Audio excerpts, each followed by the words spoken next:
नमस्कार, बहुत बहुत स्वागत है आपका। आप देख रहे हैं न्यूज़ 18 का डिजिटल प्लेटफॉर्म। मैं हूं आपके साथ ऋतु ज्ञानवानी। अगर आप भी सोना खरीदने की सोच रहे हैं या अपनी शादी ब्याह की शॉपिंग के लिए सही मौके का इंतजार कर रहे थे, तो आपके लिए बहुत बड़ी खुशखबरी है, क्योंकि देश के सराफा बाजार से इस वक्त ये जो बड़ी खबर आई उससे सभी खुश नजर आए। सोना लगातार सस्ता हो रहा है और आज तो कीमतों में बहुत बड़ा झटका लगा।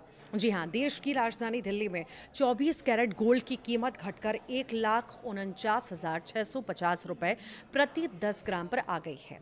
और सिर्फ एक दिन पहले की बात करें तो बाजार में 99.9% शुद्धता वाले सोने की कीमत में एक दिन में 960 रुपये की भारी गिरावट आई, जिससे ये 1,53,440 से सीधे नीचे आ गिरा। और आखिर सोने के बाजार में ये अचानक मंदी क्यों आई है और इसके पीछे अमेरिकी केंद्रीय बैंक फेडरल रिजर्व का क्या कनेक्शन है, और क्या आपको अभी सोना खरीद लेना चाहिए या और घटने का इंतज़ार करना चाहिए, आज इसी बारे में करेंगे बात। तो वीडियो में अंत तक बने रहिएगा। देखिए, 19 जून की सुबह जैसे ही सराफा बाजार खुला, ज़्यादातर बड़े शहरों में सोने के भाव औंधे मुँह गिर गए।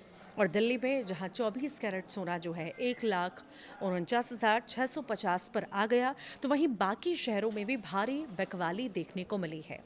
लेकिन ऐसा क्या और क्यों हुआ, इसके पीछे दो सबसे बड़े घरेलू कारण हैं। पहला है घरेलू शेयर बाजार में आई ज़बरदस्त तेज़ी। और जब शेयर मार्केट रिकॉर्ड ऊंचाई पर होता है तो निवेशक जो है सोने जैसी सेफ हेवन एसेट पर पैसा निकालकर शेयरों में लगाते हैं। दूसरा बड़ा कारण जो है डॉलर के मुकाबले भारतीय रुपए यानी आईएनआर की मजबूती। जब रुपया मजबूत होता है तो भारत के लिए सोने का इंपोर्ट करना सस्ता हो जाता है और घरेलू बाजार में कीमतें तुरंत नीचे आ जाती हैं। लेकिन कहानी सिर्फ भारत तक सीमित नहीं है। सोने की कीमतों की असली चाबी इस वक्त जो है 7 समंदर पार अमेरिका में घूम रही है। अमेरिकी केंद्रीय बैंक फेडरल रिजर्व की जून की मीटिंग अभी अभी खत्म हुई है और इस मीटिंग में फेड रिजर्व ने अपनी बेंचमार्क ब्याज दरों को 3% 5% से 3.75% पर स्थिर रखने का फैसला किया है। और ब्याज दरों को स्थिर रखना तो ठीक था, लेकिन फेड रिजर्व के चेयरमैन केविन वॉश के एक बयान ने कमोडिटी मार्केट की नींद उड़ा दी। केविन वॉश ने साफ संकेत दिए हैं, अगर अमेरिकी अर्थव्यवस्था इसी तरह मजबूत बनी रही तो साल 2026 में ब्याज दरों में एक बार फिर बढ़ोतरी की जा सकती है। अब आप सोच रहे होंगे कि अमेरिका में ब्याज दरें बढ़ने से हमारे सोने का क्या लेना देना है। तो देखिए, गणित जो है बहुत सीधा है। सोना यानी गोल्ड एक ऐसी असेट है जिस पर कोई ब्याज नहीं मिलता है। जब अमेरिका में ब्याज दरें बढ़ती हैं तो दुनिया भर के बड़े बड़े निवेशक सोने को बेचकर अमेरिकी सरकारी बॉन्ड्स और जो है बैंकों में पैसा लगाने लगते हैं, क्योंकि वहाँ पर उन्हें ज़्यादा रिटर्न मिलता है। केविन वॉश का ये बयान सोने जैसी कीमती धातुओं के लिए एक बड़ा नेगेटिव फैक्टर साबित हो रहा है और इसी वजह से इंटरनेशनल मार्केट में हाजिर सोना घटकर जो है $4,266 प्रति औंस पर आ चुका है।